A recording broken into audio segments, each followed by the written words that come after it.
بتكلم ازاي؟ وارفع صوتي امتى؟ انزل صوتي امتى؟ وامتى يعني اقرب منه؟ وامتى ابعد؟ وامتى اخليه يبص في اتجاه؟ وامتى اخليه يركز معايا؟ دي كلها من حرفيه المرافقه. تمام كده؟ في بعض الطلاب تطلب ان احنا نتكلم في دفعه معينه.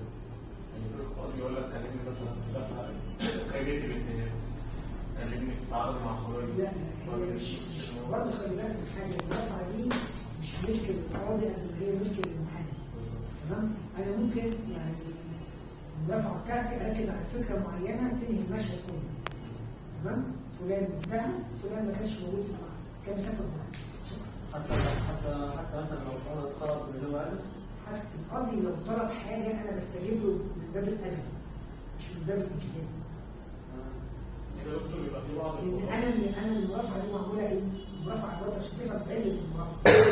المرافعه دي فكره جوهريه من جوهر منظومه التقاضي.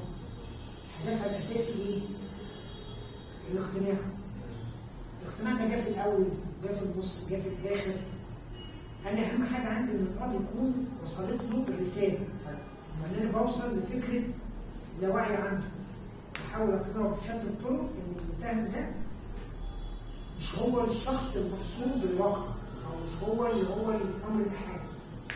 طيب حتى المتهم مثلا لو هو ضرب نفس الطلب بس انا عندي ممكن اتكلم فين؟ ممكن اتكلم فيها عادي؟ انا بتكلم بالطريقه اللي تريحني انا. ايوه حتى لو طلع تاني بس انا هتكلم. انا ممكن اقول له طيب انا هوصل لحضرتك مثلا من الدفع انت عايزه بس طلع تاني. لا مش من طريقه ثانيه. في الترتيب اللي انا عامله، انا لازم اعمل ترتيب لنفسي وانا بتكلم. لان انا مش داخل هو اي كلام خلاص مش ببني هوا. ايوه خد بالك في فرق واحد داخل بيبني هوا. لا سيدة القاضي وانا عدم المعقوليه وعدم مش عارف ايه اتكلمت فيها. مش عارف كويس القضيه. مش عارف.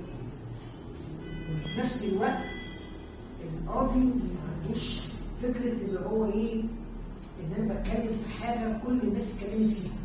لا انا عايز الوقت. بس خلي بالك الورق القاضي عنده حاجه اسمها الحاله والرقم.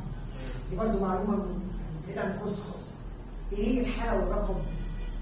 انت في الرول بتاعك لما بتخش قبل ما تدخل القضيه انت في رول. طبعا. موجود في رول. انت رقم. انت بالنسبه له ملف رقم كذا.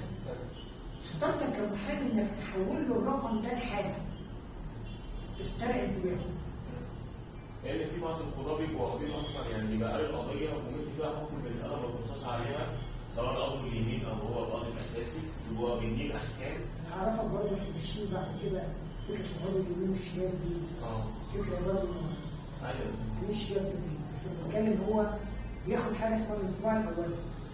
اصلا حضرتك جلسه قبل كده القاضي دخل قال للمحامي يتكلم في عدم المعقوليه، وهو كان بيدي حكم اوريدي على الورق اصلا قدامه بس ان هو كان عايز يسمع كلمتين ويديله البراءه. فهل ده بينطبق بقى في حالات كتير ولا يبقى في حالات معينه؟ لا مش شرط. مش حالات مش كتير. شرط.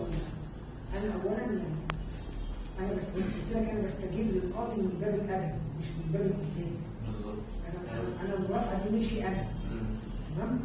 زي ما احضر الجلسه ما هو ملك للدوله. تمام؟ زي ما المنصه ما هي ملك للدوله، زي ما قاعه المحكمه ملك للدوله. تمام؟ القاضي هو بيدير الجلسه ولكن مش حاجه مش ملكيته خاصه. بالظبط. تمام؟ فمحضر الجلسه ده بتأيد فيه كل حاجه انا بقولها. زي ما كلمتكم في اول محاضره عن التسجيل المتابع. تمام؟ فانا بتكلم انا بقول فوق وامين السر بيدون. يعني مش مجبر ان انا ارد على يعني باب الاحترام بس. ممكن انا ما اردش ممكن اختاره في حته ثانيه اللي انا عايز اخد فيها. بس انا بحول له الرقم لحاجه. عمليه صعبه. لان الكلمه داخله فيها فكره الاسكان اللي احنا اتكلمنا عليها. وفكره انك تدخل لحاجه اسمها اللاوعي عنده او العقل الباطن عنده ان انت توصل فكره ان الشخص ده مش يعني تثير الشك عنده في الادله لو كانت حتى صحيحه.